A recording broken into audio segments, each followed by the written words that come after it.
Ask ko lang po, bakit guyabano maraming bulaklak pero hindi nabubuo sa kasalukuyan? Hindi nabubuo sa kasalukuyan. O sige, sagutin mo. Ito lagi natin tong sinasagot tong guyabano na to, 'di ba? Marami daw bulaklak pero hindi nagtutuloy ang bunga, 'di ba? So, kami dati ang pinapayo namin no dun sa mga listeners natin para hindi tayo ulit-ulit ng tanong, ay isulat niyo daw po yung sagot. Isulat niyo daw para para may babalikan lang kayo dun sa inyong mga tanong.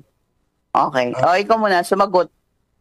ang guyabano po kasi, depende rin po yan sa edad ng puno. Kung maliit pa po siya, hindi pa po siya masyadong ah, malaki at bago pa lang pong bubunga, ang tendency po talaga is, ilaglag niya yung kanyang bulaklak, yung kanyang buko.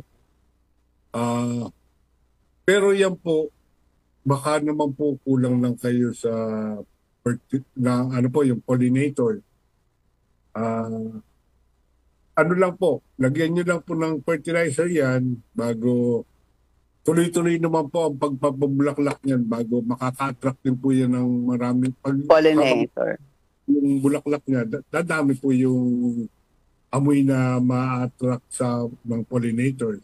Kaya Mm-mm. po sa tagal po ng pagsimula po talaga normal po yan nilalaglag po bago yung iba po talaga mabubuo naman po. Meron po talaga Mm. bulaklak hindi nabubuo, meron pong bulaklak na nabubuo.